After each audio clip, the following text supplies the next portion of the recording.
Channel के like कीजिए, subscribe कीजिए, शेयर कीजिए। महादेव, अपनी भोलेनाथ के चरण में प्रणाम करती हूँ, गौरी मैया के चरण में प्रणाम करती हूँ, माता पिता के चरण में प्रणाम करती हूँ, गणपति ललन के चरण में प्रणाम करती हूँ। मेरा प्रणाम स्वीकार हो, स्वीकार हो। राजा साहेब अपना गांव चली जाते हैं। जो चली जाते हैं, नाई ने उसका खबर दी है कि राजा साहेब वो गड़ेरिया के पुत्र आ गया केकती के फूल लेके। बोलते हैं कि ठीक है, वो आया है, पहले उसका खाने पीने से आराम करने दो, आराम करके ओकर बाद में मेरा महल में उसका हाजिर करा जाए। जाके जो नाय रहता है तो उसका बोलते हैं गड़ेरिया के पुत्र के कि आपको राजा साहब बुला रहे हैं। बोलते हैं कि ठीक है, तो केकती के फूल लेके और चली जाता है पूरा। बोलते हैं कि ठीक है, केकती के फूल लेके आएंगे, बाकी राजा साहब के पूरे सोना के थाली अपान के बीरा लेके भेज दीजिए। दासी दिया। बोलते हैं कि ठीक है। राजा साहब के बोलते हैं कि राजा साहब सोने के थाली और पान के बीरा मंगा है, मोतियों के हार आपका झांक के लाने के लिए, केकती के फूल न मुरझा जाएगा। राजा साहब दासी दिया भेज देते हैं सोने के थाली, मोती के हार, एक कपड़ा सफेद रंग के केकती के फूल झांकने के लिए। वो चली जाते हैं। वो गड़ेरिया के पुत्र पूरा थाली सजा देता है केकती के फूले। जो पद्मिनी रहते हैं पूरा उसका हंसान के और केकती के फूल दे दिए और दे के और बाद में राजकुमारी के दासी दिया झांक के कपड़े से उसका भेजा दिए राजा के यहाँ। रानी के राजा साहब बोलते हैं कि लो, केकती के फूल आ गया, बाकी जितना जी भर है उतना लगाना। क्या करती है राजा की रानी रहती है, पूरा उसका केकती के फूल के तेल बनवा के और उसका रोज बाल में लगाने लगते हैं। बाकी यही कहते हैं गुरु बहन कि नौवा अकौवा बहुत चतुर होते हैं, चालाक होते हैं।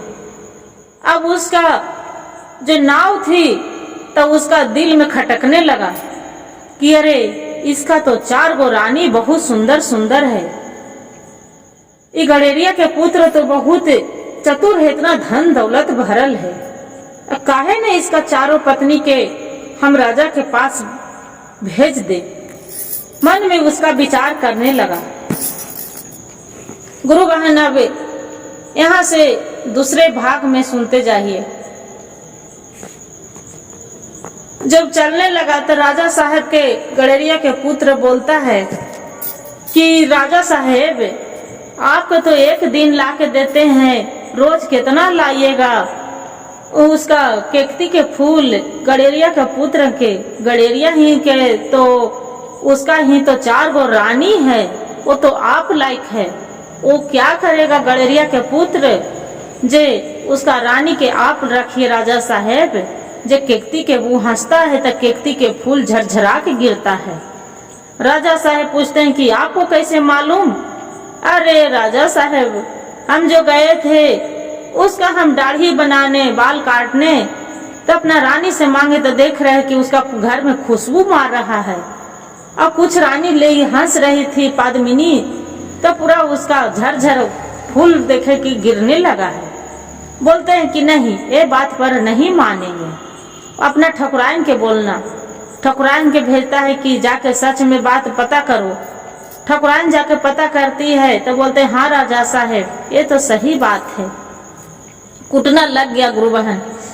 अब राजा साहब बोलता है कि अब ये तो बताओ कि अब वो हम 4 रानी के उसका गड़ेरिया के पुत्र से हम लावे तो कैसे लावे?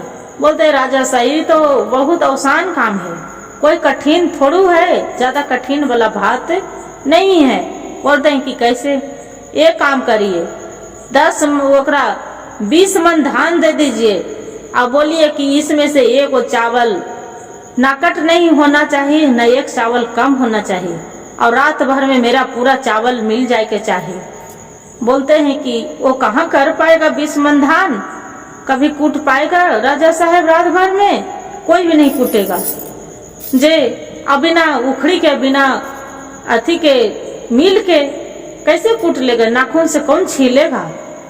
ये तो अब बिहाने होके बोल दीजिएगा कि जो नहीं 1 भी चावल कम गया और नहीं धान छिलाया तब आपको पत्नी के हम चारों के लाके रख लेंगे। राजा साहब उसी को बात में अल्लाह के गडेरिया के पुत्र के बोलते हैं कि जो एक चावल भी कम गया और एक भी टूट गया धान, तब आपको पत्नी के मेरा जिम्मा होगा। अब बेचारा चिंतित में पड़ जाता है। तो जो हंस की लड़की रहती है बोलते हैं कि स्वामी आप चिंता मत करिए, इसका चिंता क्यों करते हैं, जे देखिए सब एक खिला जाएगा। हंस के वो जो गडेरिया की पत्नी रहती है, हंस के बेटी अपना पिता के ध्यान करते हैं, बोलते हैं पिताजी आप पूरा हंस के लेके आ जाइए, मेरा पति पर बहुत कठिन पड़ा है भारी, जे आप नहीं आइएगा तब मेरा पति के जान खतरा में है। बोलते हैं कि ठीक है। पूरा क्या करते हैं कि हंस लाखों को लेके आके आ जाते हैं पूरा हंस के, और रात ही पूरा धान छिला जाता है। जो धान छिला जाता है एगो चावल खोड़ नहीं, एगो चावल कम नहीं। राजा साहब के जो गडेरिया के पुत्र रहते बोलते राजा साहब अपना चावल देख लीजिए कि कम है वजन में और कि एकागो टूटा भंगा है। बोलते हैं कि अरे ये कठिन कैसे हो गया भाई, ये तो बहुत अच्छा की बात है। जे अब बोलता है नाव के कि ये तो तोर काम नहीं किया चालाकी, ये तो करके पूरा चावल भी दे दिया। फिर नाव बोलता है कि अरे राजा साहब क्यों एक ही बात में परेशान हो गए हैं, जे आपको लड़की के शादी है ना, बोलिए कि बराती के घूमने के लिए बराती आ रहा है, जे 1000 अथी कम से कम हमरा लाख गो हाथी चाहिए। बोलते हैं कि वो कहाँ से ला पाएगा 1 लाख हाथी, आपको लाएगा जरूर बताइए। बोलते हैं कि ठीक है। क्या करते हैं कि गडेरिया के पुत्र के बोलते हैं राजा साहब कि ये तो बताओ राजकुमार आपको मेरा कि यहाँ कम से कम लाखों हाथी की जरूरत है, आज बराती आने वाले हैं, मेरा सब हाथी बराती वाला सब दुआरी पर हाथी पर चढ़ के सवार रहेगा। बोलते हैं कि ठीक है। बेचारा चिंतित में पड़ जाते हैं। जो जंगल के राजा के लड़की थी तो बोलते हैं कि स्वामी क्यों चिंता हो रहे हैं, चिंता मत करिए, मेरा पिताजी जो मांगिएगा तो 10 लाख हाथी दे हाँ जिमा कर देंगे। बोलते हैं कि ठीक है। बेचारी क्या करती है, अपना पिता की आराधना करती है। वहाँ होकर पिता जंगल के रहवे करते हैं, कम से कम 10 लाख हाथी पूरा जिमा कर देते हैं। जंगली हाथी रहता है, तोड़ फोड़ पूरा घर द्वार, किसी को जान भी ले लेता है। फिर राजा साहब हार जाते हैं, बोलते हैं कि ये गडेरिया के पुत्र के कि अपना राजकुमार ले जाओ पूरा हाथी, यहाँ से हाथी नहीं चाहिए, ये तो पूरा जान खतरे में है, सबको घर द्वार तोड़ रहा है, अति तोड़ रहा है, पेड़ पौधा तोड़ रहा है, सही तो रात भर में सबको जान ले लेगा। नाव के बोलने लगते हैं कि तू ऐसा ऐसा बुद्धि दिया कि मेरा गांव मोहल्ले पर पूरा खतरा आ गया। वो क्या करता है, राजकुमार ये रहता है गडेरिया के पुत्र अपना ससुर के बोल के पूरा हाथी चला देता है, चला जाता है। बोलते हैं कि तू ऐसा काथी दिया कि मेरे ही। बोलते हैं फिर नाव कि देखो राजा साहब ये तो क्या हो गया, 2 काम नहीं किया तो क्या होगा, अबरी एक बुद्धि और रचिए। बोले आप क्या रचे बताइए, जे आपको उसका पत्नी तो आ जाएगा, रोज ही का मंगाते हैं, आपको लायक है चारू रानी उसका गडेरिया के पुत्र के, जे ये काम करिए, आपकी यहाँ शादी है, आप बोलिए कि मेरा जो दादा परदादा सब मर गए हैं उनका कि यहाँ न्योता देना है आसमान में, जे भेज दीजिए। बोलते हैं कि ठीक है। राजा साहेब जाके गडेरिया के पुत्र के बोलते हैं कि अरे से मेरा परदादा की यहाँ न्योता देना है, आप चली जाओ, जे न्योता दे के आ जाओ कि मेरा घर में शादी है लड़की के। बोलते हैं कि अच्छा। वो गडेरिया के पुत्र रहता है जो समझ जाता है कि अरे ये तो बहुत कठिन वाला है, राजा साहेब ये नाव है जो सब इसका हुक्म जगाया है, राजा साहेब कर रहे हैं, ये तो मेरा बचना कठिन कर देगा। अच्छा कोई बात नहीं। बोलते हैं कि ठीक है राजा साहेब, यहाँ से वहाँ पूरा दूर दूर मसान घाट तक पूरा लकड़ी सजा दीजिए, ऐसे थोड़ू जाएगा, उस पर फूल माला बना दीजिए, छिटा दीजिए, तब ने हम जाएंगे। और उस पर रास्ते के खाना पीना, सोने के चाकू, सोने के सब चीज दे दीजिए, छुड़ा जो भी होता है सामान, न्योता दे लिखे के चिट्ठी उठी सब दे दीजिए, तब ने वहां पर छानेंगे।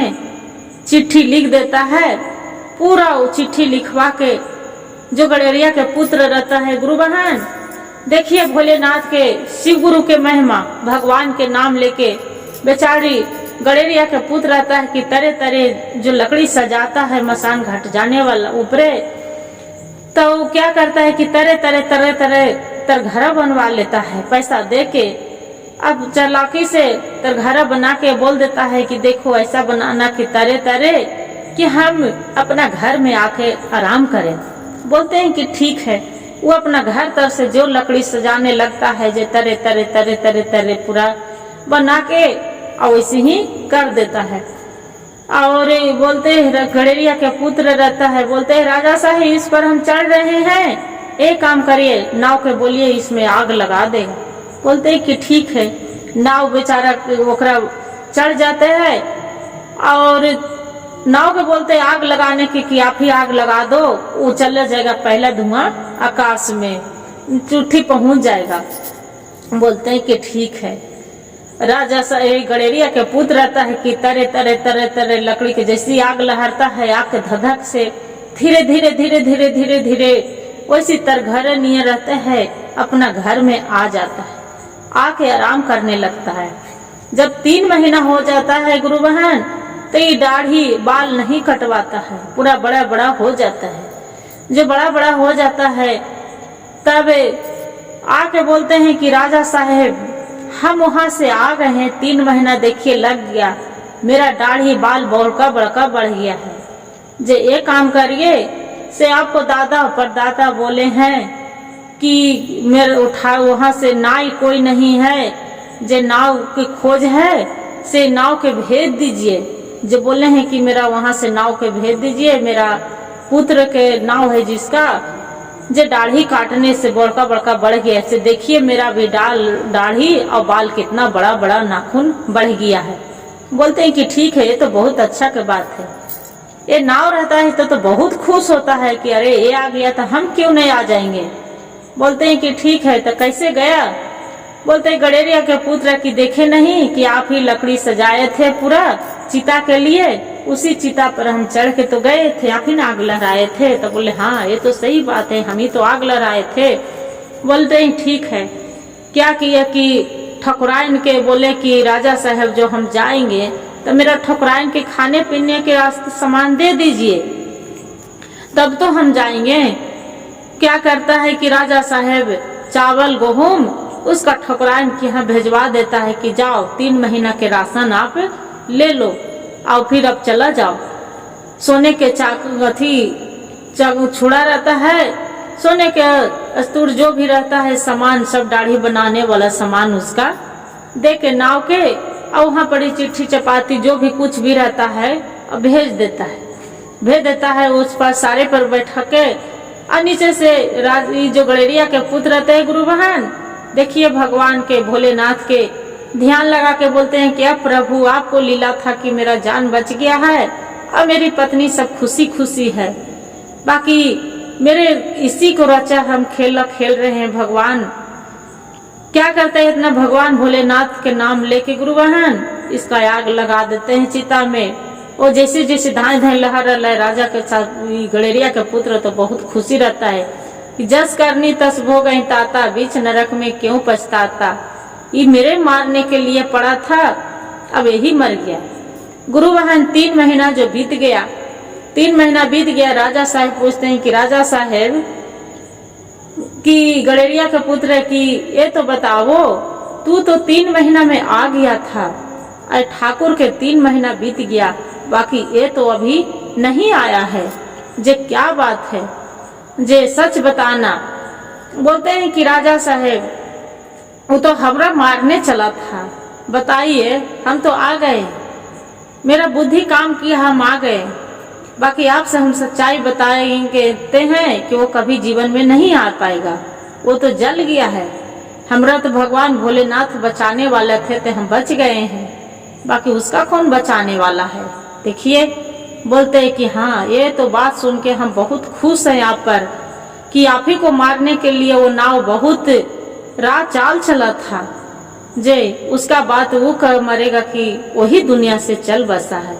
जो लो हम अपना लड़की से हम दूसरे से क्या शादी विवाह करना, हम अपना लड़की से आप ही को से हम शादी कर देते हैं। जे राजा साहब अपना लड़की के भी वही नाव के लड़का से इसका से गडेरिया के पुत्र से शादी विवाह कर देते हैं। अब बोलते हैं कि बेटा अब हम तीर्थ करने के लिए जा रहे हैं, मेरा से अब काम धंधा नहीं होता है, जो भी है आप बेटी रहिए, बेटी दामाद रहिए चाहे बेटा रहिए, आप मेरा राजपाट संभालिए, अब हम घर से घूमने के लिए चल जा रहे हैं। राजा साहब क्या करते हैं, अपना बेटी दामाद पर सभी छोड़ दे के और अपना तीर्थ करने के लिए भगवान भोलेनाथ के दर्शन करने के लिए बाबा धाम चली जाता है। हर हर महादेव, घर घर महादेव, गुरु भाई गुरु बहन। मेरा ये कहानी जो हम जान रहे हैं कि बहुत आपको अच्छा लगेगा, बाकी कहानी पूरा सुनिएगा। अयो कहानी सुनने से आदमी के धन संपत्ति सब हो जाता है, भगवान की कृपा से सब भर जाता है। ये कहानी सुनना चाहिए, जो जीवन में जिसका दुख तकलीफ है वो खुशी मिलता है, हो जाता है। हर हर महादेव, घर घर महादेव। जो वीडियो अच्छा लगे तो लाइक और सब्सक्राइब और शेयर जरूर करिएगा। हर हर महादेव कमेंट में लिखना ना भूलिएगा गुरु बहन। एक से अच्छा कहानी मिल जाएगा आपको सुनने।